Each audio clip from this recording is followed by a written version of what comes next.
Hey everybody, Carla here, and this is so not the video that I was going to do yesterday. You noticed that there was no video yesterday. This is so not the video that I was going to do, and I need you to settle back, settle in, because I think that this is going to be a long one. I had such a major breakthrough last night, and I feel like the universe conspired to not have me do a video this week before now, because this is so amazingly powerful. Now, last week's making the choice video was very powerful. Everybody said it was my best video. Oh my gosh. And I love that. I do. And this one, whether it's my best or not, is definitely the best one for me because it's the most personal. So check this out. All week long, I have been feeling like crap. All week long. I have been absent from the Facebook page for a couple of days, just kind of dealing with some stresses, the business, my family, the bean, and everything. I put that above taking care of me. I have not stopped juicing. let's not get it twisted. I have not stopped juicing, and I still have put other people's needs ahead of mine. And also, I have been absolutely bombarded by thoughts of food. It has been insane. I had a dream the other night. I've been having these crazy food dreams.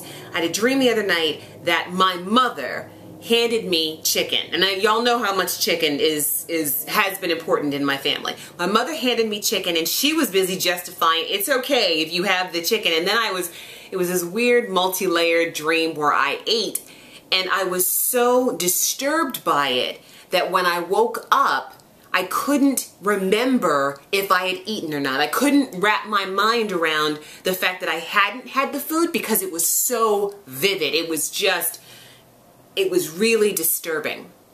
Now, someone very, very close to me had battled a cocaine addiction years ago and was telling me that as he was coming off of cocaine, he had these dreams where there were mounds and mounds and mounds and mounds of cocaine everywhere. Like everywhere that the eye could see, it was like this big snowy, big snowy room. And after walking through this and looking at all this cocaine, somebody handed him a straw, and then he woke up.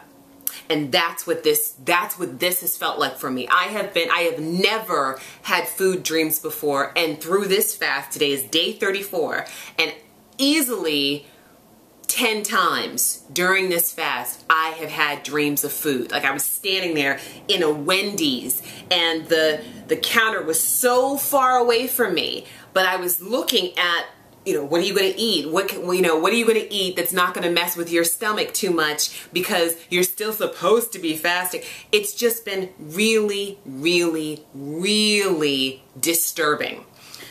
No matter how much I have made the choice, because I have, the fact that your mental, your subconscious, that piece of you that's trying to fight, that's trying to stay the same, that's trying to stay the junk food addict, that's trying to stay fat, that's trying to stay what have you, the fact that that's battling me has been so difficult.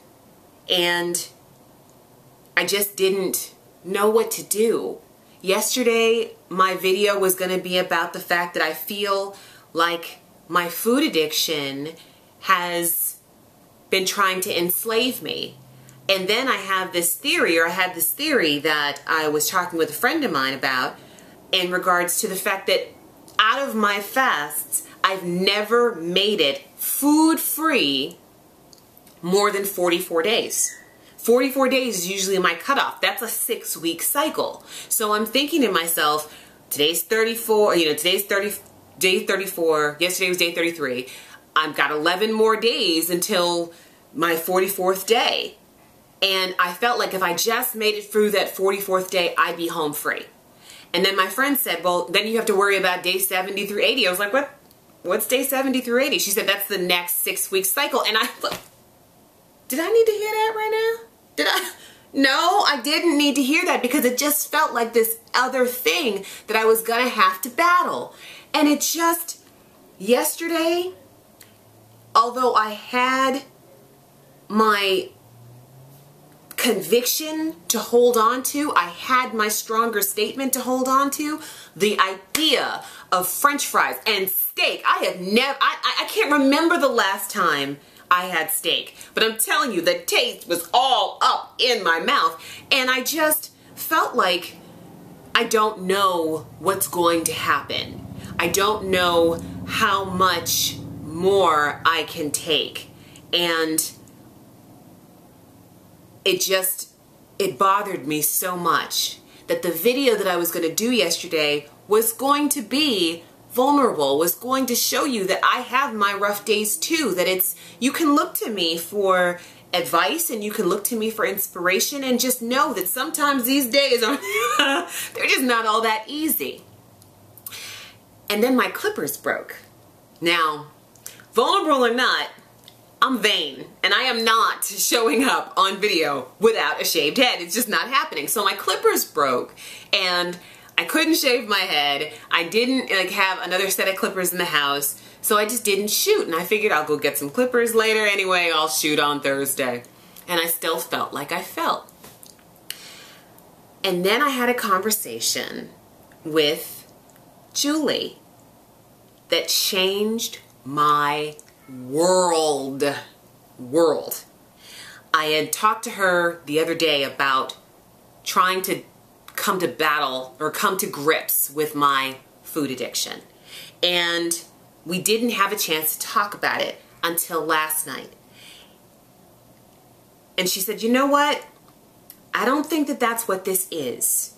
I don't think that this is you battling your food addiction. I don't feel, I don't hear, I don't see in your demeanor that you're trying to keep yourself back from food. And she's right, because I'm not. I mean, I don't feel the urge to eat. I think about French fries. I think about steak. I think about, you may taste a thing, and that just may be me hitting a toxin pocket. I think about Fritos. Do I have the desire? Am I holding myself back in the way that I was with the cravings and the Fritos? No, because I've made the choice. It's just this constant thought of it that is disconcerting. She said, I don't hear you trying to battle this. I don't think that you're going to be at Wendy's tomorrow. What I think this may be is you fighting the fear of eating and the habit of fear. Now, the habit of fear is where we're talking about that whole 6-week cycle. You can't do a thing past 6 weeks. No matter what your intention is, you get to 6 weeks and then, well, you know, one slice of pizza won't hurt you, right? And it's the same as those people who say to me, I can't make it past day 5. So that's what's all up in your head. It's the fear of day 5 and the habit of fear because you haven't made it to that point before. So this is me coming up against my bleeding edge of 6 weeks. And still, that's not quite it. It's not about the food addiction. It's not about the fear. It's not about the habit of fear. What it really is, it's about me keeping my word. It's about me keeping my word to myself. And this is where the history of Carla comes into play. In the history of Carla, because Carla is this big thinker who never takes on a small project, she's a type A Virgo who can't quite get it done. Now, I'm capable of doing a lot of things. I'm a smart chick. I'm a smart cookie. But the things that I have really wanted to go for in my life, I feel that I have always fallen short. So fast forward to 2013. You've pushed this kid through your loins. You want a better life for him. You want him to never know a fat mommy, and you want him to grow up appreciating and, well, screw appreciating. You want him to grow up loving vegetables being active and understanding that nutrition and exercise are important to his well-being. And you want to instill that in him by example. In addition to that, you want to finally push past all of your excuses, all of your holding back, all of your issues, all of your mental hang-ups, and lose 100 pounds in 1 year. You want to finally get rid of that excuse of being fat keeps me from this, that, the other thing. You want to finally do this. So not only do you have this inspiration within you, you then go and announce on YouTube that this is what you're doing. And in order to kick this off, you are going to embark upon this 100-day juice fast. Yeah. I didn't say, you know, I think I'm going to go to the corner and come back. I said, you know, I think I'm going to go to Guam. I'm going to walk to Guam and then pick up, I don't know, something and come back, and I'll do it in about 15 minutes. I mean, this is no small thing. 100 days on just juice is no small thing. 100 pounds in 1 year, unassisted, is no small thing. And I'm putting this out for the world to see. This cannot be another one of those times where my word wasn't enough. This cannot be another one of those times where I am not standing in my integrity, where I give myself the excuse that, oh, one chicken wing, I fell off the wagon and got back on. I can't give myself the excuse of, well, I was at a friend's house, I was at my family's house, I didn't have juice made, I felt pressure, I felt stress, any of the things that I've given myself as an excuse in the past. Because then that means that I am not honoring my word. Now, what you all don't know is that this whole issue with me being in integrity, being accountable to myself, and my own level of personal responsibility is something that has hit me in the face over this last year especially. It is so important to me to be in integrity. It is so important to me to be accountable to the words that I put out, and I've been working on that. Now I didn't even realize that this was my issue. I didn't realize that this was my issue with the fast. I'm thinking it's weight loss. I'm thinking it's better care of the bean. I'm thinking it's, you know, it's me finally getting to that number. It's me being the example for the community. It's me really, you know, finally getting rid of the, you know, jumping to plant-based, whatever reasons I thought it was, it ain't that. The issue with the food addiction, the cravings, the mind cravings, the hunger, it ain't that either. The thing is not the thing. All week long I've been looking at me being enslaved by food addiction, when it really is me being empowered to keep my word to myself. It's not about anybody else. It's not about anyone else. Not my mother, not my friends, not you, not my community, not my dad, no one.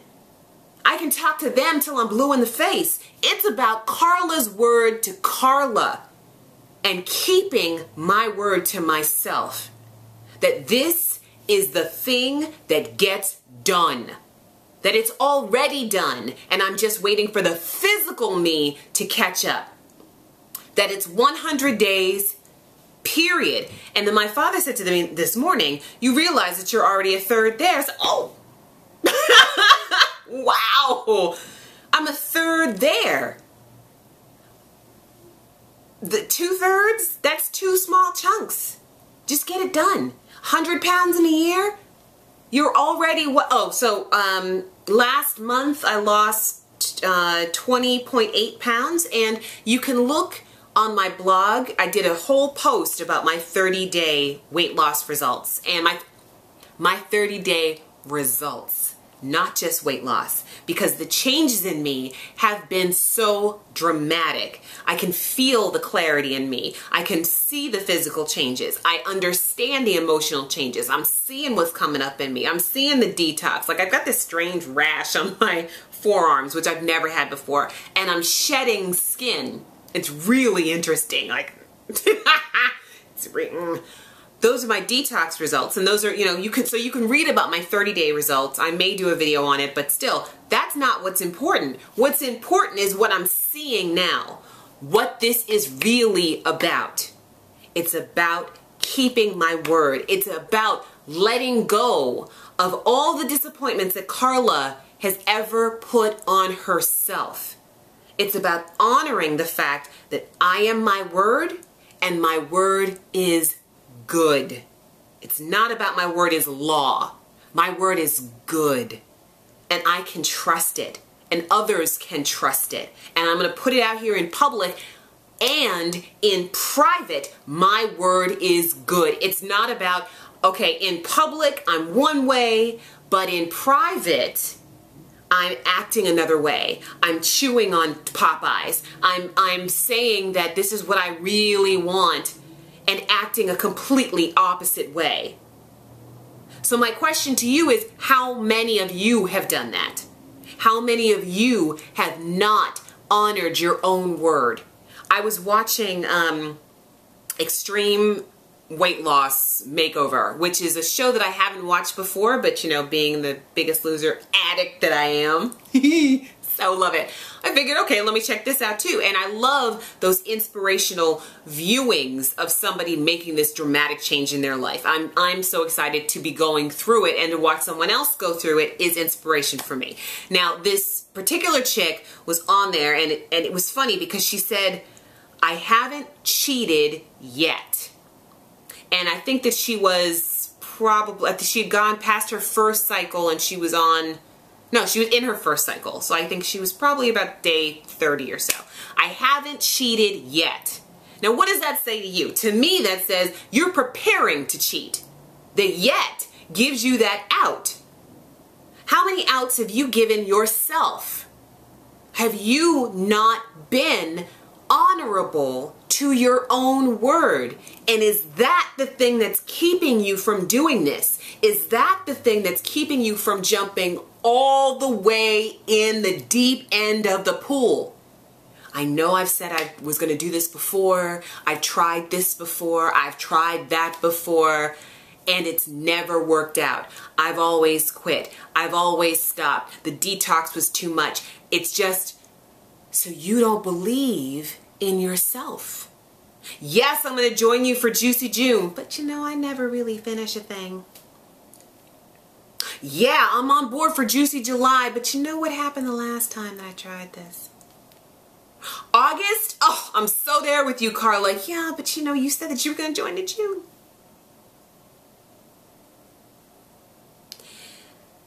This, for me, is life-changing. Because in the past, I have had this habit. And habits can be changed. Habits can be tossed completely out the window. It's not habit. It is your word to yourself. It is understanding that this is not like any other time that you have attempted to make this change. This is all about now. This is all about empowerment. This is not about you being a slave to your past habits, to your food addiction, to your excuses, to your distractions, to your stresses. This is not about you wallowing in the negativity and saying to yourself, well, maybe I can make this happen sort of with the healthy thing, but I've got all this anchor that's holding me back. This is about understanding that your word is so much more positive and empowering and enlightening and affirming than any other excuse that you have ever had. That's what this means to me. This means that I can depend on me.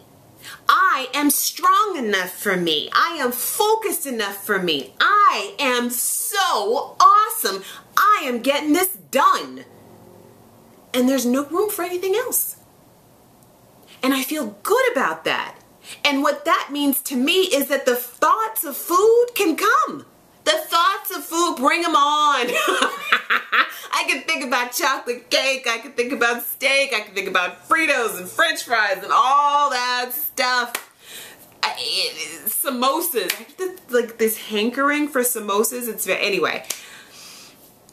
Okay. I can think about that till the cows come home. It doesn't mean I need to act on that thing. I won't act on that thing because my word is good and I am my word.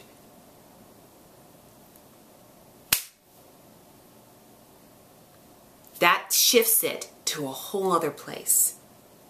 That means that you are good enough, that your word is good enough, is strong enough to push you through whatever it is that you say you're going to do. You're going to finish. You're done.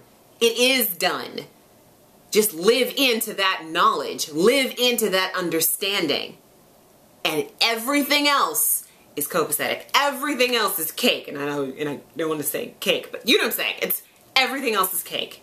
You got this because you say you do. And that's where I am. So that whole sad sack, oh my God, I just don't understand the thoughts. It changed, that message for me last night changed everything. The upsetment, I was crying, the depression, all of that, the frustration, gone. Because I know that my word is good enough. I know that this thing is done. There is no if and but. This is the time.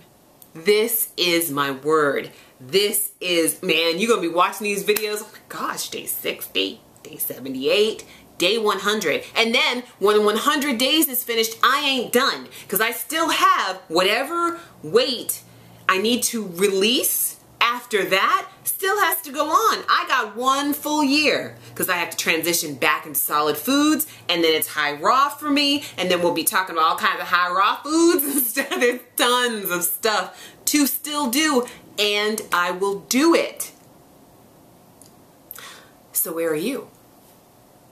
Where are you in your word? And are you going to do it? Just know that you can. Know that your word is good enough. Know that nothing that came before matters. All that matters is right now. You got this. I'll see you later.